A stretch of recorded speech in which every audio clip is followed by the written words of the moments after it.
Bienvenue à la table du Seigneur. Yeah! On va voir un sujet capital. Mais tout est capital dans la parole. Alors, nous allons parler de l'impact de la vie éternelle sur nos corps. Donc, l'impact de Zoé. Le mot Zoé, c'est un mot grec qui veut dire la vie éternelle. Donc, dans les Écritures, on utilise ce mot pour parler de la vie éternelle. Donc, Zoé, la vie de Dieu. Alors, je vais commencer par une question. Bien-aimé, si tu es attaqué par la maladie, donc disons par exemple les maux de tête, qu'est-ce que tu vas faire? C'est quoi? La première chose que tu vas faire, c'est quoi? De prier. De prier. Les refuser. Les refuser. Prier, refuser. C'est très bien, tu peux faire ça. Mais n'oubliez pas une chose. Le Christ nous a donné un principe. Comment je peux appeler ça? C'est un principe spirituel. Vous voyez? C'est dans Marc chapitre 11. Marc 11 au verset 23. On va prendre cette écriture. Hein? Marc 11, 23.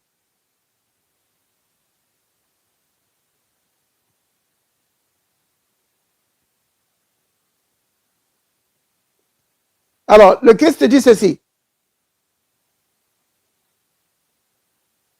Je vous le dis en vérité. Vous voyez?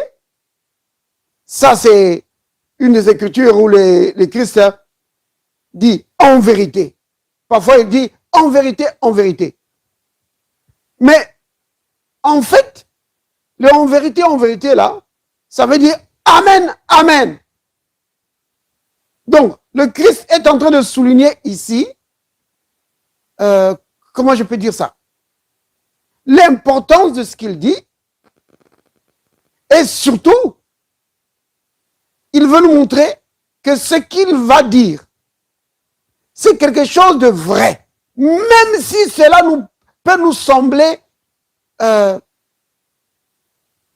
impossible, même si ça peut sembler trop grand, trop beau pour être vrai. Et c'est surtout dans ces cas-là, quand ça paraît trop beau pour être vrai, que le Christ il dit en vérité, en vérité. C'est amen, amen. Autrement dit, ce que je vous dis, c'est vraiment la vérité. Même si vous pensez que c'est exagéré. Mais c'est la vérité. C'est à votre portée. C'est cela. C'est à ta portée, mon frère. C'est à ta portée, ma soeur. Même si tu penses que c'est au-delà de tes capacités. Mais le Christ dit, c'est la vérité. Il dit, je vous le dis, c'est la vérité. Si quelqu'un, vous avez entendu ça? Il dit si quelqu'un. Est-ce qu'il dit si un apôtre? Si un prophète? Non, il dit si quelqu'un dit à cette montagne, ôte-toi de là et jette-toi dans la mer. Et s'il ne doute point en son cœur, mais croit que ce qu'il dit arrive, il le verra s'accomplir. Donc, le principe ici, c'est quoi? Il y a beaucoup de principes qu'on peut sortir de ce verset. Hein? Mais le premier principe que je peux sortir de là, c'est quoi? C'est que tu dois parler à la montagne. c'est le premier principe. Que tu dois t'adresser à la montagne. C'est-à-dire, tu dois t'adresser à la situation. Vous voyez? Maintenant, la situation, c'est quoi? Ça dépend de ce que tu affrontes comme problème. Si c'est un problème d'infertilité, tu parles à l'infertilité. Si c'est un problème de chômage, tu parles au chômage. Vous voyez? Si c'est le mal de tête, tu parles au mal de tête. Vous avez compris, bien-aimé? Tu parles au mal de tête. Tu dis mal de tête. Au nom de Jésus, tu quittes. Vous voyez? Tu dis mal de tête, au nom de Jésus, tu quittes. C'est ça le principe. Donc, Marc 11, verset 23. Jésus dit que ça peut sembler vraiment impossible. Ça peut sembler au-delà de tes capacités. Tu peux te considérer que non, moi je ne suis qu'un chrétien pas très affermi. Jésus dit, c'est à ta portée. Il dit, si quelqu'un parmi son peuple, si quelqu'un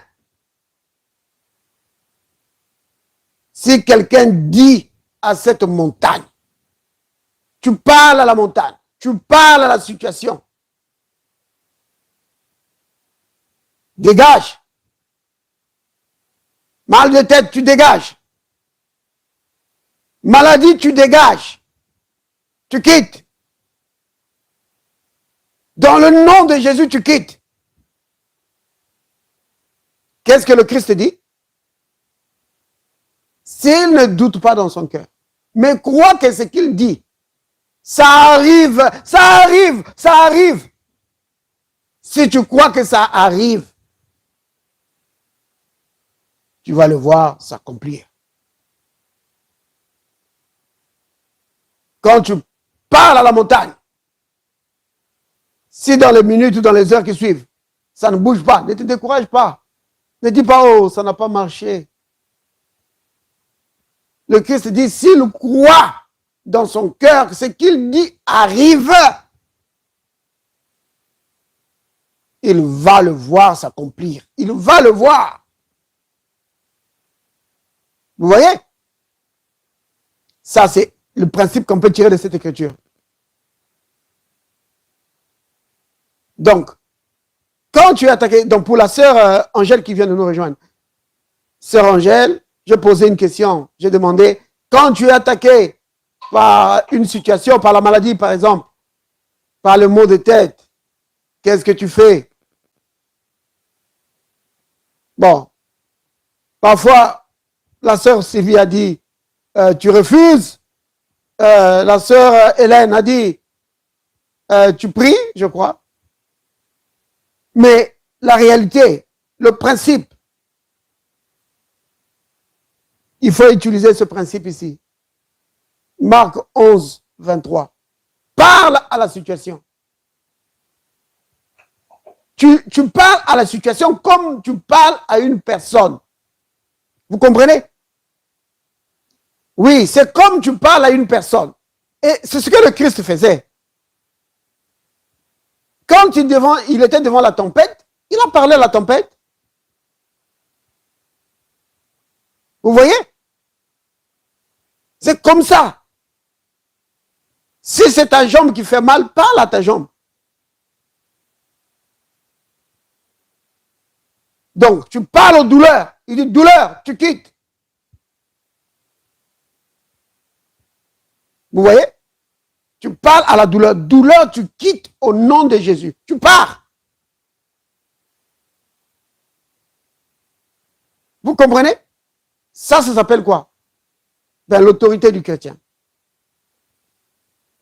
Le Seigneur nous a donné l'autorité sur les situations de la vie, sur les esprits impurs, sur Satan lui-même. Oui. La Bible nous dit que tu as reçu l'autorité de résister à Satan. Et qu'est-ce qu'il va faire? Il va fuir. La Bible dit qu'il va fuir. Mais tu le résistes comment? Tu le résistes comment?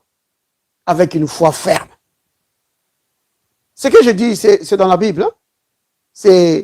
Donc l'apôtre Jacques en parle, et puis l'apôtre Pierre aussi en parle.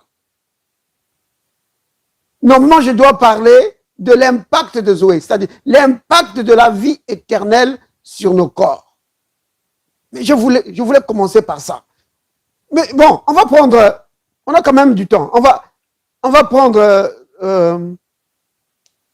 prenons dans Jacques chapitre 4. On va prendre d'abord Jacques et puis on va revenir sur l'impact de la vie éternelle sur nos corps. L'apôtre Jacques et l'apôtre Pierre nous ont vraiment enseigné sur, regardez, à partir du verset 7, il a dit, soumettez-vous donc à Dieu. Vous voyez? La première partie, c'est ça. Tu dois te soumettre à Dieu. C'est-à-dire, tu te soumets à la parole de Dieu. Tu laisses la parole de Dieu dominer, régner dans ta vie. Parce que si tu résistes à la parole, alors ça veut dire que déjà toi-même, tu ouvres une porte de ta vie au diable. C'est soumettre à la parole, c'est quoi? Bien aimé, ça se résume en une seule phrase. Marcher dans l'amour. C'est tout. C'est marcher dans l'amour. Parce que l'apôtre Paul dit dans Romains, chapitre 13, au verset 10, que celui qui marche dans l'amour, il accomplit toute la loi. Vous voyez? Donc c'est pourquoi ça se résume juste à ça. C'est marcher dans l'amour. Marche dans l'amour. Fais de la marche dans l'amour l'objet vraiment de toutes tes recherches. Oui, le but suprême de ta vie. C'est ça. Si tu fais ça, tu te soumets à Dieu. C'est tout simple. Vous voyez? De toute façon, si vous lisez Ephésiens chapitre 4, l'apôtre Paul montre. Il dit, n'ouvrez pas la porte de votre vie. Ça, c'est le verset 27. Il dit, n'ouvrez pas la porte de votre vie au diable. Vous voyez? Quand tu ne marches pas dans l'amour, tu ouvres la porte de ta vie au diable. Mais non, l'apôtre Paul explique. Si vous lisez à partir maintenant du verset 28, il va expliquer. Jusqu'au verset 32, il va expliquer.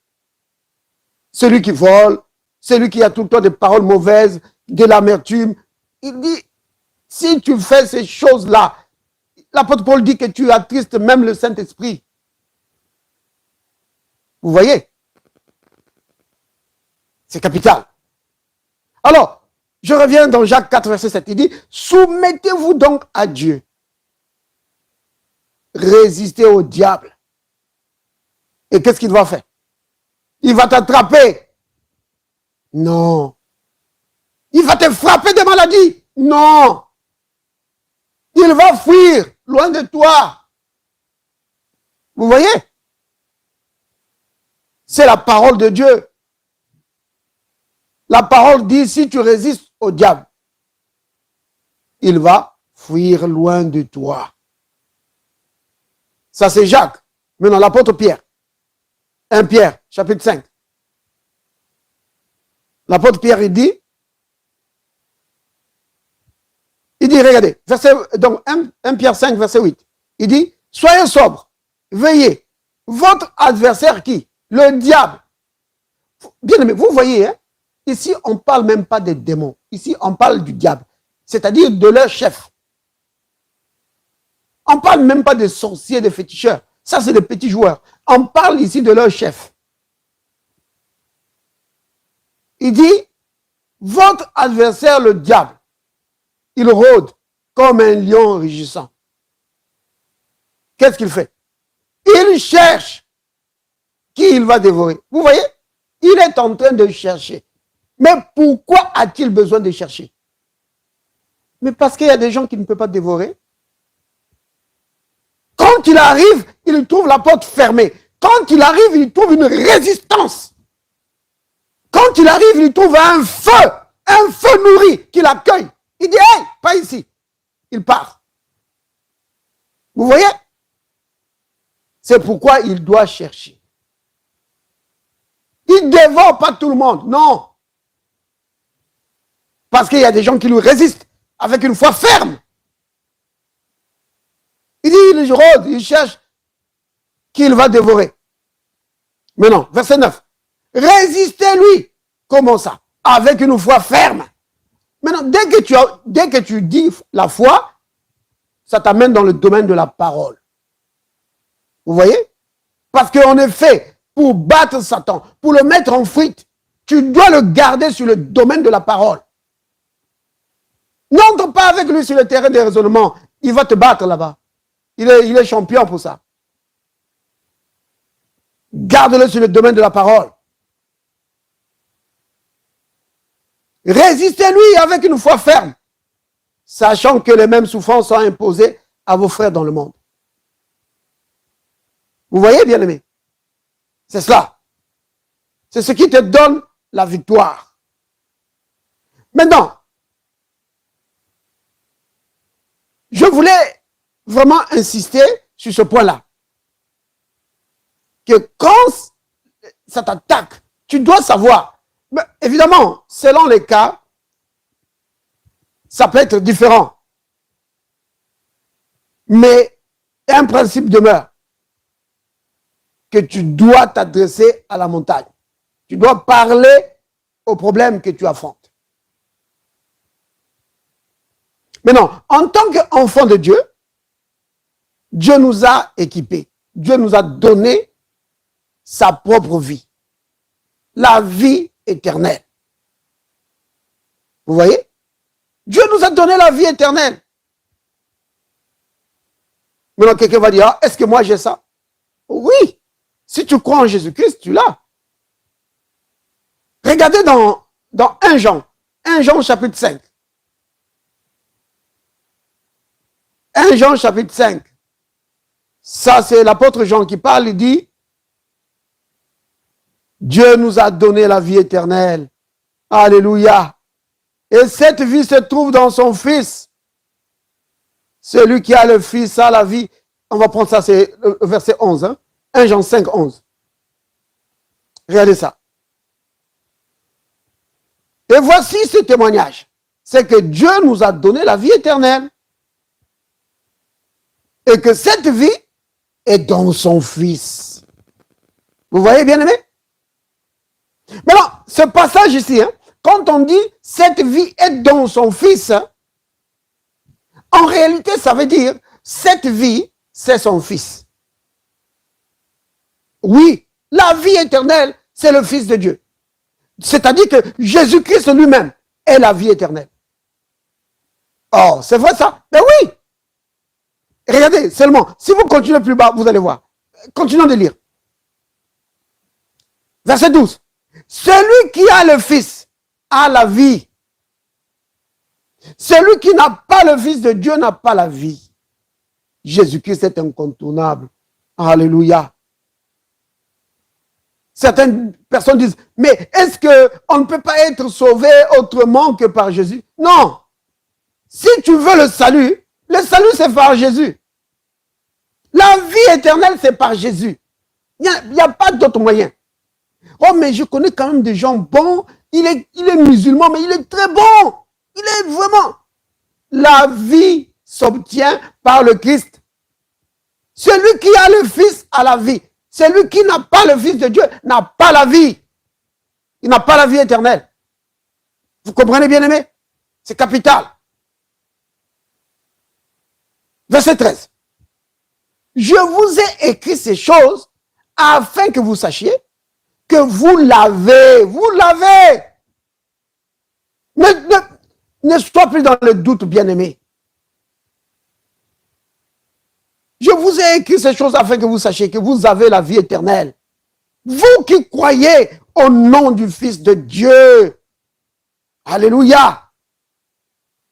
Oh, béni soit le nom du Seigneur. Maintenant, regardez le verset. Je vais prendre Je vais prendre le verset 20. Dans le même chapitre, le chapitre 5, 1 Jean 5. Prenons le verset 20 jusqu'au verset 21. Nous savons aussi que le Fils de Dieu, le Christ, est venu et qui nous a donné l'intelligence. Oh là là, c'est merveilleux, bien-aimé, de savoir que le Christ nous a communiqué l'intelligence. Oui, il nous a communiqué l'intelligence de quoi? Pour connaître le Dieu véritable. Oui, et nous sommes dans le véritable Dieu. Comment ça? Ben, quand tu es dans son Fils, Jésus-Christ, tu es dans le véritable Dieu.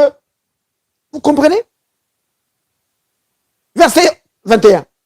C'est lui le Christ qui est le Dieu véritable. Amen. Et il est qui? La vie éternelle. Vous voyez? C'est pourquoi je disais que quand on dit cette vie est dans son Fils, en réalité, ça veut dire cette vie, c'est son Fils. Oui. Quand tu reçois le Christ, tu reçois la vie éternelle. Oui. Tu reçois l'esprit vivifiant. Oui. Quand tu reçois le Christ, tu reçois la vie éternelle. Tu reçois l'esprit vivifiant. C'est ce que la Bible dit. Que le Christ que nous avons reçu, il est l'esprit qui communique la vie. Alléluia. Béni soit le nom du Seigneur. Amen. Regardez, on va lire ça. Prenons dans... Oh, il y a plusieurs passages qu'on peut lire. Prenons d'abord dans Romains. Romains chapitre 8. Après, on va prendre Corinthiens. Romains 8. Verset 9.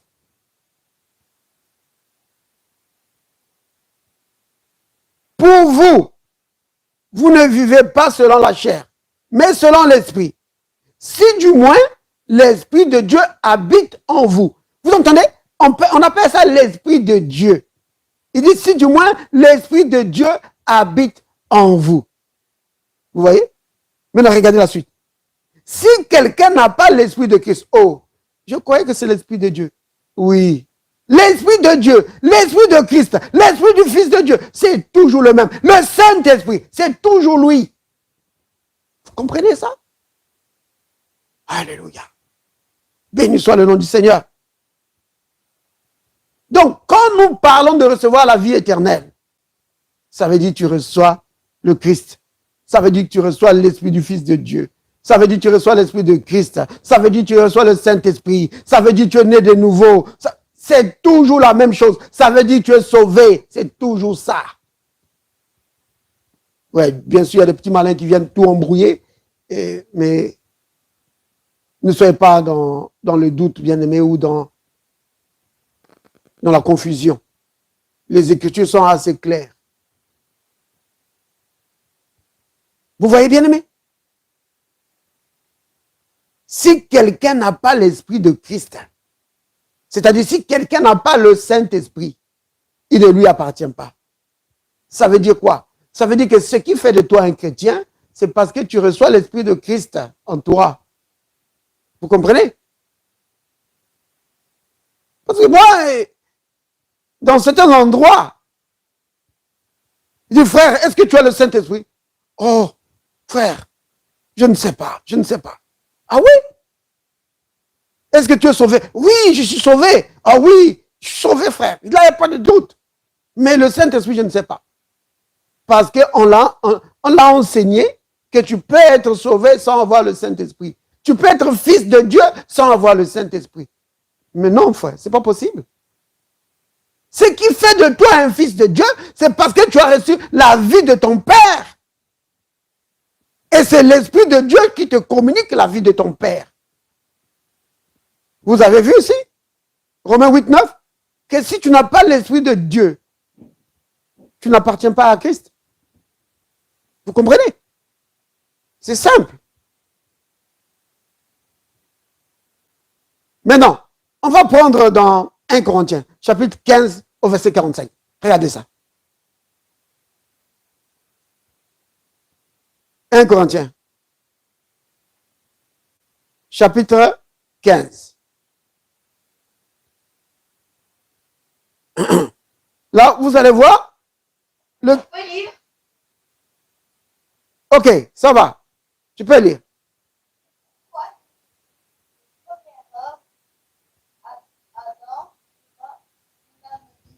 Oui.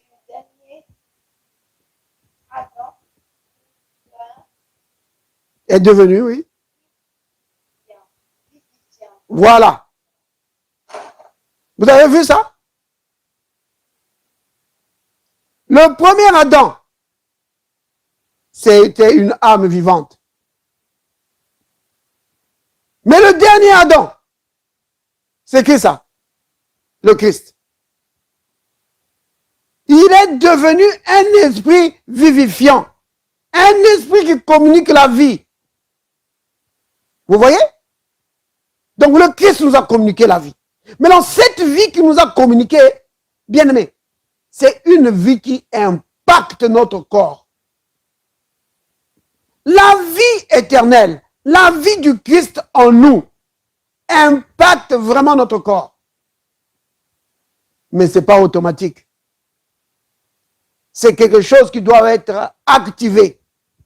Si tu ne prends pas le soin de l'activer, c'est là, mais ça n'agit pas. Donc, c'est comme si tu ne l'as jamais eu. Mais et pourtant, c'est là. Vous voyez, bien-aimé? Prenons dans Romains.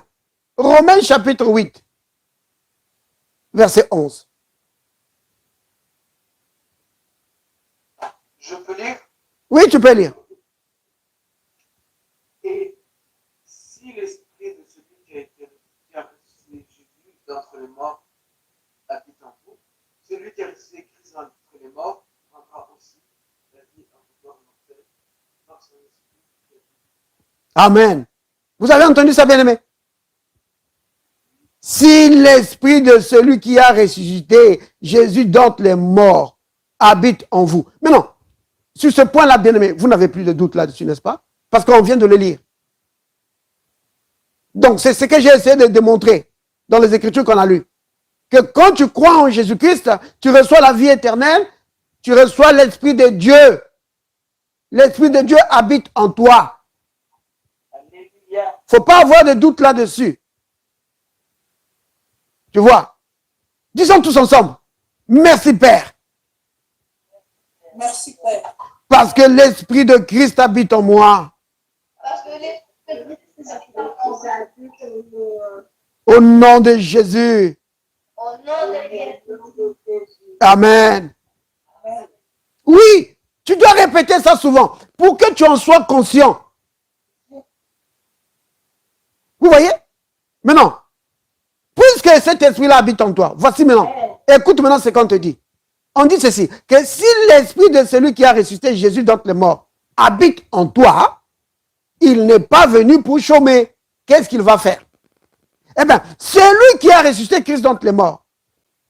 Je vais d'abord poser une question. C'est qui celui qui a ressuscité Christ d'entre les morts? C'est Dieu, n'est-ce pas?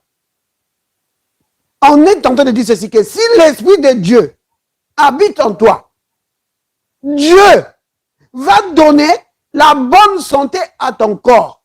Comment ça? Par son esprit qui habite en toi. Vous voyez? Donc, si l'esprit de celui qui a resté Christ d'entre les morts, donc Jésus d'entre les morts habite en toi, celui qui a resté Christ d'entre les morts va donner, rendra aussi la vie. Bien-aimé, quand il dit rendre la vie, pour Dieu, quand il dit rendre la vie, ça veut dire la bonne santé aussi. Pourquoi? Parce que la vie de Dieu, la vie éternelle, n'a pas besoin de guérison. Vous comprenez? La vie éternelle n'a pas besoin de guérison. La vie éternelle, c'est une vie qui ne peut pas être contaminée par la maladie. C'est impossible. C'est la vie de Dieu. Ben, posez-vous simplement la question. Est-ce qu'au ciel, il y a des gens malades? Bien-aimés. Au ciel, il n'y a pas de gens malades. Hein? Donc, la vie éternelle, c'est une vie qui ne peut pas être contaminée par la maladie. Et c'est une vie supérieure. C'est une vie puissante, forte. Il n'y a aucun microbe, aucun virus qui peut dominer la vie éternelle. C'est impossible. La vie éternelle, c'est un tueur. C'est un tueur. Devant les microbes, les virus, devant les infirmités, ça tue. La vie de Dieu tue tout ça. Oui. C'est comme la radioactivité. Vous voyez, hein, pour tuer les tumeurs de cancer, ils envoient les rayons radioactifs sur les tumeurs. La vie éternelle, c'est plus que ça. Tout ce qui n'est pas de Dieu, quand ça vient, la vie éternelle rase ça. Ça tue.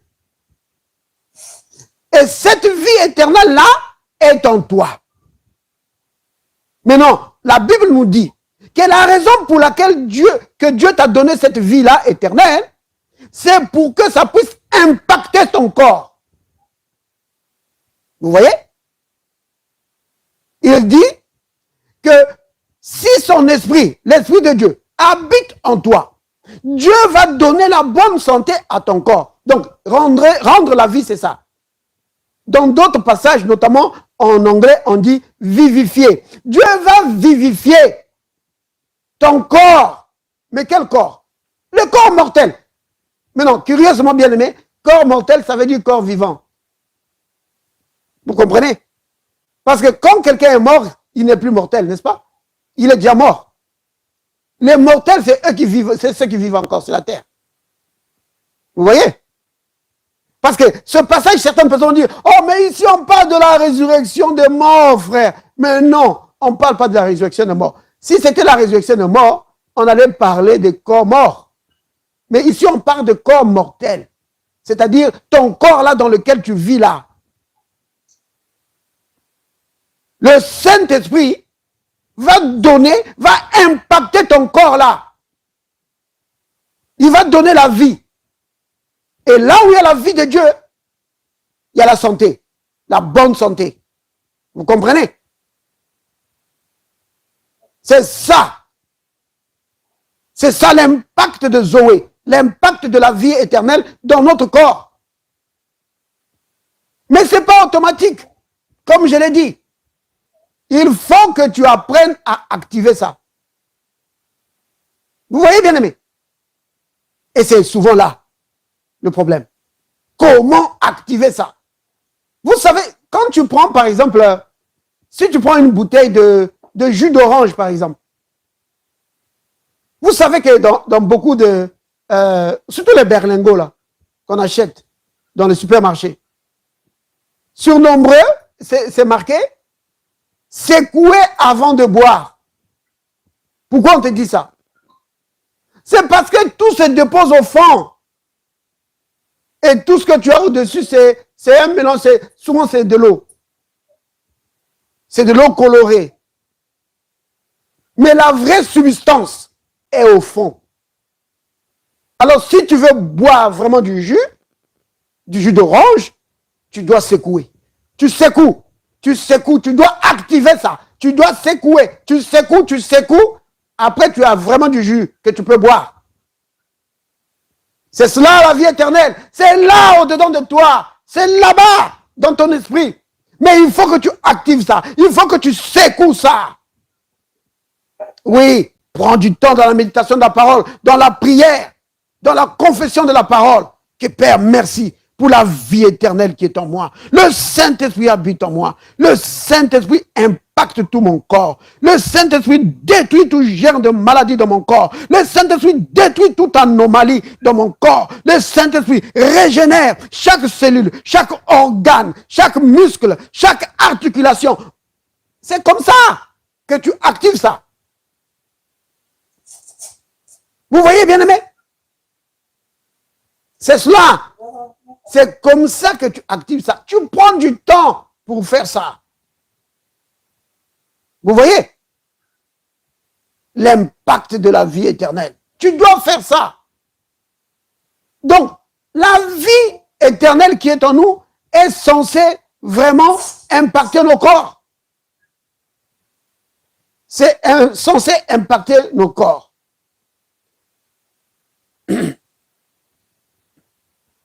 Donc, regardons par exemple le cas de l'apôtre Paul. Si vous prenez dans Actes chapitre 28, ça c'est l'apôtre Paul.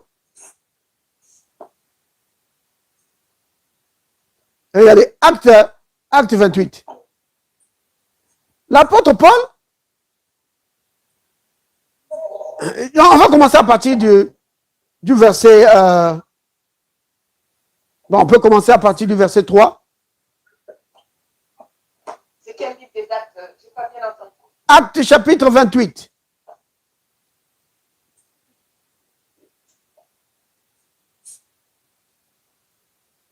Donc, ici, ils avaient fait naufrage. Ils étaient dans un bateau, ils ont fait naufrage, ils se sont retrouvés sur l'île de Malte. Vous voyez, ça c'est au premier verset. Tu peux lire? Tu peux lire à partir du verset 3. Comme ça, on va gagner du temps. Ouais. Paul, ayant ramassé un tas de broussailles et l'ayant mis au feu, fut tellement saisi par l'effet de la chaleur à sa main. Quand les barbares virent l'animal suspendu à la main, ils se dirent les uns aux autres, assurément cet homme est un meurtrier, puisque la justice n'a pas voulu le sauver, après qu'il ait été sauvé de la main. Paul secoua l'animal dans le feu et ne ressortit aucun âme.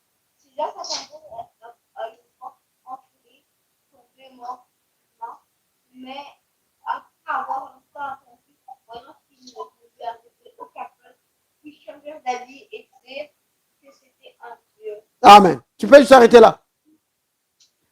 Tu peux t'arrêter là. Donc c'est verset 3 à 6. Bien aimé, vous avez remarqué? Paul ramasse les broussailles là, il met dans le feu et un serpent sort de là. Bam! Le mort là, et s'attache à lui là. Paul, qu'est-ce qu'il fait? Il secoue ça. Mais non, les gens de cette île, ils connaissaient ce serpent. Ils savaient que la morsure de ce serpent là, ça te tuait sur le coup. Alors, aussi s'attendait-il à voir Paul tomber raide mort. Mais non, ça ne s'est pas produit. Ils ont dit, comment c'est possible? Mais cet homme devait être mort. Mais non, il n'était pas mort. Mais non, bien aimé, je vous pose la question. Pourquoi Paul n'est pas tombé mort?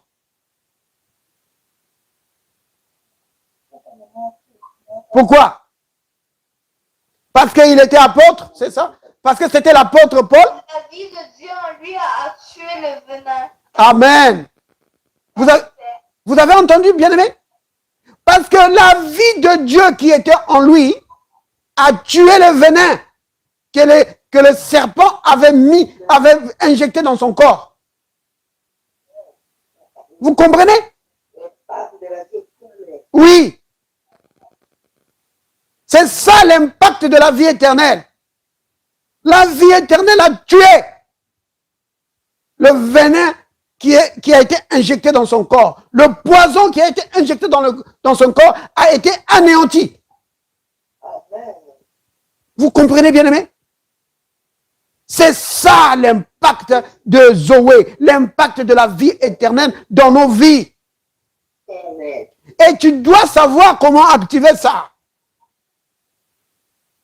Pour que ça agisse en ta faveur, pour que ça régénère la partie de ton corps qui ne va pas. Vous comprenez, bien-aimé?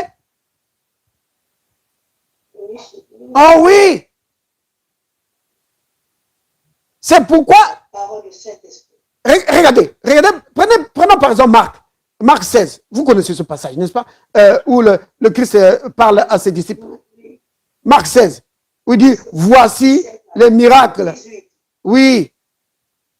Et nous accompagnons à mon nom. Oui, c'est cela. Ça, c'est pour les mauvais esprits. C'est bien, sœur Julie. Alléluia. On va tenir le serpent, on n'aura pas mal. C'est ça. Nous imposons Ils vont tous être terribles. Amen. Regardez. Regardez. Prenons à partir du verset 16. Regardez, prenons à partir du verset 16.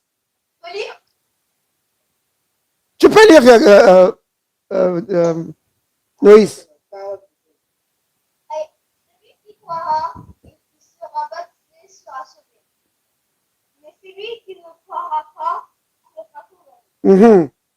Voici les miracles qui s'accompagneront ceux qui auront. En mon nom, ils chasseront les démons et ils parleront de nouvelles langues. Ils tireront les serpents, s'ils boivent quelque breuvage mortel, ils ne leur feront point de mal. Ils imposeront les mains aux malades et les malades seront guéris. Amen. Amen. Vous avez vu? Oui, frère. Donc, n'oubliez pas, la raison pour laquelle j'ai voulu qu'on commence au verset 16, c'est parce qu'on dit, celui qui croira, c'est tout, peu importe qui tu es. Si tu crois en Jésus-Christ, tu es baptisé, tu es sauvé. Maintenant, tous ceux qui ont cru en Jésus là, qu'ils soient petits ou grands, hommes ou femmes, voici les miracles qui doivent les accompagner. C'est dans ta vie. Qu'est-ce qui va arriver? En mon nom, donc dans le nom de Jésus, ils vont chasser les démons. Vous avez vu? Ici, il ne s'agit pas que non. Oh démon, s'il te plaît, quitte. Non. Il dit, tu parles, tu dis, toi, esprit impur, tu quittes. Vous voyez? C'est pourquoi tout à l'heure on disait que tu dois parler à la montagne. Tu parles au démon. Tu parles au mal de tête. Tu dis mal de tête, tu quittes. Si c'est les palpitations, tu dis palpitations, tu dégages. Tu arrêtes ça. Tu t'arrêtes au nom de Jésus. Vous avez vu? Alors, ils chasseront les démons. Ils parleront de nouvelles langues. Verset 18. Ils saisiront des serpents. C'est ce que l'apôtre Paul a fait, n'est-ce pas?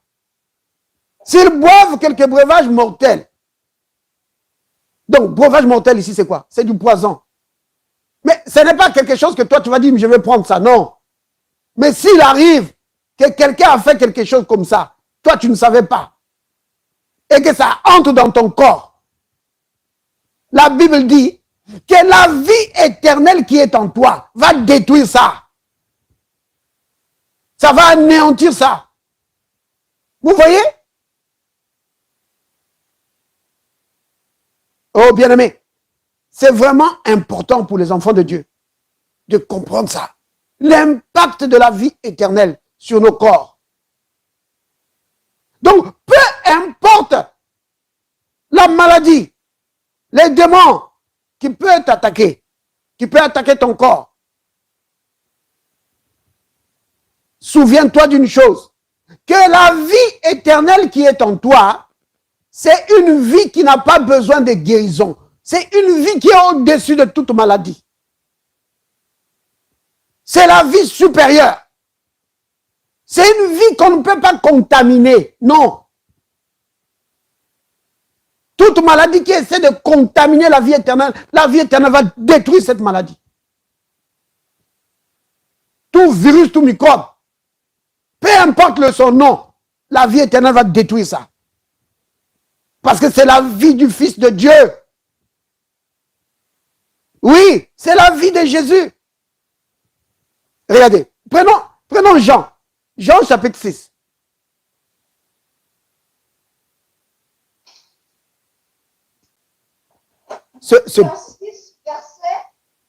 Jean chapitre 6. Bon, le chapitre 6 c'est un grand chapitre. Hein? Il y a beaucoup de versets dessus. Mais non, regardez. On va prendre à partir... Je vais lire. Hein? À partir du verset 50. Regardez. C'est ici le pain qui descend du ciel afin que celui qui en mange ne meure point. Verset 51. Je suis le pain vivant qui est descendu du ciel. Si quelqu'un mange ce pain, il vivra éternellement. Et le pain que je donnerai, c'est ma chair, que je donnerai pour la vie du monde. Là-dessus, les Juifs se disputaient entre eux, disant, comment peut-il nous donner sa chair à manger? Jésus leur dit, en vérité, vous voyez ça? Mais non, chaque fois que vous voyez en vérité, faites attention à ce qu'il va dire. Parce que ça va être quelque chose de tellement grand que beaucoup de gens vont dire, ah, est-ce que c'est vrai? Ah, c'est trop beau. Maintenant, écoutez. En vérité, je vous le dis. Si vous ne mangez la chair du Fils de l'homme, si vous ne buvez son sang, vous n'avez point la vie en vous-même. Celui qui mange ma chair et qui boit mon sang a la vie éternelle. Et je le ressusciterai au dernier jour. Ça ne se termine pas. Regardez, verset 55.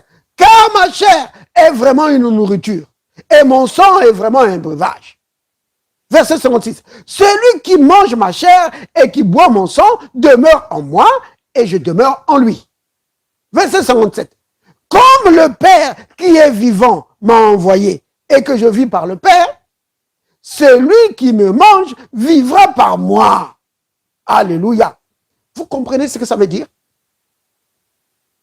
Quand tu as reçu le Christ, pas juste l'accepter là, oui, comme Jésus, oh, je crois en Jésus, non. Quand tu l'as vraiment reçu, comme ton Seigneur et ton Sauveur, dans ta vie. Manger sa chair, boire son sang, c'est le recevoir. Mais non, le Christ aussi, il a pris, vous savez, n'est-ce pas, qu'il a pris aussi la communion, le pain et le vin. Il a dit c'est sa chair et son sang. N'est-ce pas? Mais d'une manière générale, quand tu as reçu le Christ véritablement, tu as mangé de sa chair et tu as bu de son sang. Vous comprenez? Maintenant, le Christ dit que puisque tu l'as reçu, sache maintenant que la vie que tu vis, tu la vis, comment je peux dire ça? Que la vie que tu vis, c'est la vie du Christ qui vit en toi. Tu vis par la vie du Fils de Dieu. Voilà. La vie que tu vis, tu la vis par la vie du Fils de Dieu. Bien aimé, je ne sais pas ce que vous comprenez. C'est-à-dire que la vie du Fils de Dieu inonde tout ton corps, impacte chaque partie de ton corps. C'est ça que ça veut dire. Que la vie du Fils de Dieu impacte chaque cellule, chaque organe. Ton sang est impacté par la vie du Christ. Oui. Tes cellules, tes articulations, tes os, c'est impacté par la vie du Fils de Dieu. Oui. Maintenant, quelqu'un va dire, ah, mais moi, je ne le vois pas. Tu ne le vois pas. Commence à le proclamer. Bien-aimé, c'est cela. Je vous ai parlé tout à l'heure du jus qu'il faut secouer, n'est-ce pas? Donc, tu vas comme les choses spirituelles, bien-aimé, voici un principe spirituel. Que les choses spirituelles ne marchent pas d'une manière automatique. Tu dois d'abord, la première chose, tu dois d'abord les reconnaître et puis après, le proclamer. C'est là où tu vas voir que ça va commencer à agir dans ta vie. Tu vois? Donc tu dois dire, merci Père, parce que, oh, on va le dire. Disons-le, Père, merci. Pour le Christ qui vit en moi. Je vis grâce à la vie du Fils de Dieu. J'ai mangé de sa chair et j'ai bu de son sang. La vie que je vis, c'est grâce à la vie du Christ. La vie de Jésus impacte tout mon corps. La vie de Jésus détruit toute maladie dans mon corps.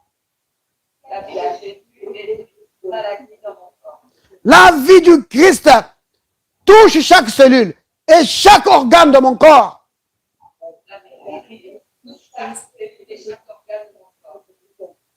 Chaque partie de mon corps est vivifiée. Grâce à la vie du Christ en moi. Au nom de Jésus. Amen. Vous voyez, bien-aimés? Donc, ce dont je vous parle ici, c'est quoi? Ça s'appelle, c'est pas la guérison, ça, bien-aimé. Ce dont je vous parle ici, c'est pas la guérison. C'est une vie libre de toute maladie. C'est ce que ça veut dire. C'est la santé divine. Oh oui, c'est la santé divine. Vous comprenez? C'est-à-dire qu'il y a la guérison, mais il y a la santé divine. Souvent, en tant qu'enfant de Dieu, ce qu'on aime bien, c'est la guérison. Et c'est correct. Si tu tombes malade, tu es guéri. C'est bien. Mais Dieu veut nous amener plus loin. Il veut que nous puissions vivre dans une santé divine. C'est-à-dire que peu importe la maladie qui t'attaque, peu importe le virus qui t'attaque, tu sais activer la vie divine qui est en toi pour la détruire. Vous voyez? C'est cela. C'est cela le projet de Dieu. Et c'est quand les enfants de Dieu, en tant qu'enfants de Dieu, on a grandi dans la conscience de la vie divine qui est en nous. Et nous savons comment activer ça. Vous voyez? Que chaque fois que tu es attaqué, tu sais comment riposter. Donc, tu ne cherches pas la guérison. La guérison, c'est très bien. Mais tu sais comment garder ton corps en bonne santé. Donc, la maladie va toujours attaquer parce que Satan, il va toujours attaquer. Jusqu'à ce que ce monde se termine. Satan, il va toujours attaquer. Il a attaqué Jésus. Hein. Vous voyez? S'il a attaqué Jésus, donc ça veut dire qu'il nous attaque nous aussi. Il va attaquer tout le monde. Mais toi, tu sais comment mettre en échec toutes ces attaques. Grâce à la vie du Christ qui habite en toi. Tu dis la vie de Christ est en moi. Je vis grâce à la vie de Christ.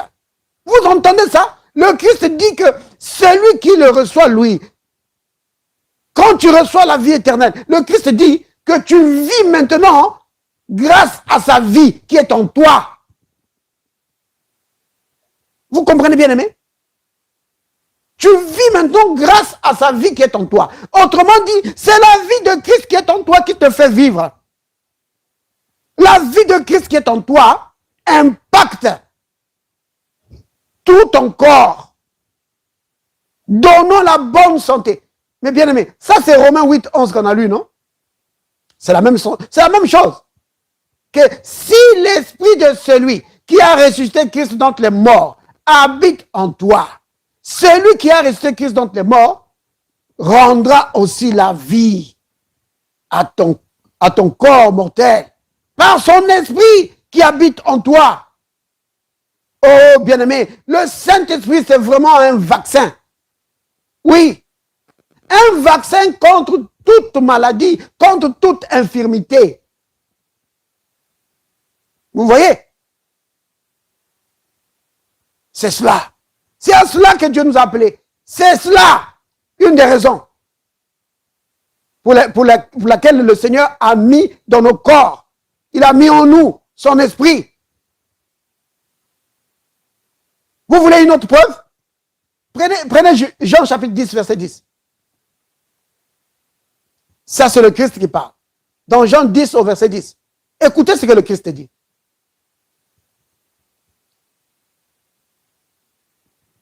Le Christ dit ceci. Le voleur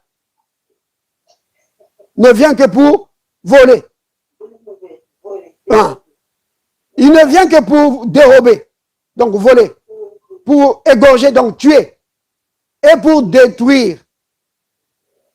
Maintenant, il dit, moi, je suis venu afin que les brebis aient la vie et qu'elles soient dans l'abondance.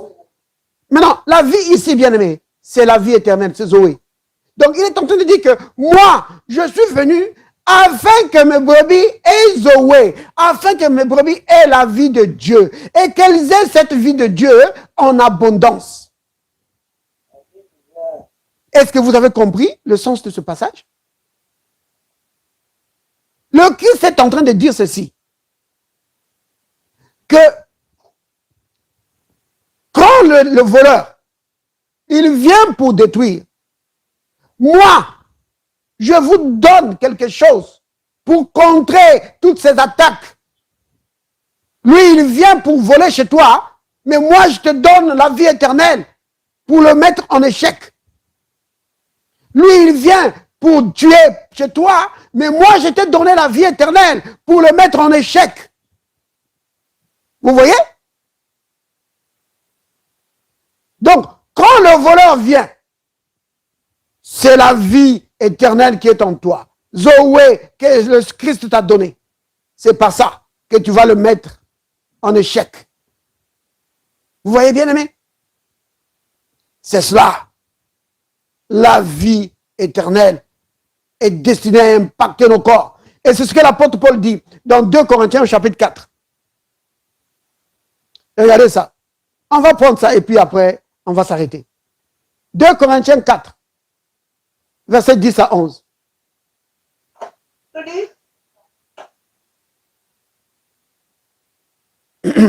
C'est qui veut lire? Amos? Oui. Ok. Regardez. Versets 10 à 11. Tu peux lire. Pourtant. Toujours avec nous dans notre corps la porte de Jésus, Mhm, afin que la vie de Jésus soit aussi manifestée dans notre corps. mhm. Comme nous qui vivons, nous sommes sans cesse donnés à la mort, afin que la vie de Jésus soit aussi manifestée dans notre chair mortelle. Vous entendez ça? Afin que la vie de Jésus soit aussi manifestée dans notre chair mortelle. La vie de Jésus, c'est quelle vie ça? La vie éternelle, c'est Zoé. L'apôtre Paul est en train d'expliquer que la vie de Jésus doit être manifestée, doit impacter nos corps mortels. Vous voyez? La vie de Jésus impacte notre esprit, mais ça doit aller jusqu'à notre corps. Le rayonnement, la radiation de la vie éternelle en nous doit impacter notre corps également. Pour chasser toute maladie. Oui. Toute infirmité. Et donner la bonne santé à chaque partie de nos corps. Béni soit le nom du Seigneur. Alléluia. Ok. Alors, disons tous ensemble. J'ai la vie éternelle en moi. J'ai la vie du Fils de Dieu en moi. Et la vie du Christ est manifestée dans ma chair. Aucune maladie, aucune infirmité ne peut rester dans mon corps. Parce que la vie du Christ impacte tout mon corps. Donnons la bonne santé à chaque organe. Père, merci. Merci de m'avoir appelé à une vie de victoire. Par le nom de Jésus. Oh Père, merci pour ton amour envers moi. Au nom de Jésus le Christ. Amen. Alléluia. Béni soit le nom du Seigneur. Béni soit le nom du Seigneur. Oui. Dieu nous a donné la vie éternelle. Cette vie se trouve dans son Fils. Oui. Oh, j'aime cette partie-là. Je ne sais pas ce que ça vous fait. Mais cette semaine, ça m'a tellement impacté. Jean 6, verset 57, qu'on vient de lire là. Quand le Christ dit que celui qui le mange, il dit, il vivra. Il dit que comme lui, il vit par le Père. Il dit, celui qui le reçoit, celui qui mange sa chair et qui boit son sang, il dit, il vivra par lui. Bien-aimé. Oh là là. Alors je commence à dire, la vie que je la vis grâce à la vie du Fils de Dieu qui est en moi. La vie du Fils de Dieu impacte mon corps. Oh là là. Merci Seigneur. Oui. Verset 57. Merci d'avoir mis ça. Comme le Père qui est vivant m'a envoyé. Alléluia. Et que je vis par le Père. Ainsi, celui qui me mange, il vivra par moi. Oui. Béni soit le nom du Seigneur. En tout cas, bien-aimé, que le Seigneur vous bénisse richement.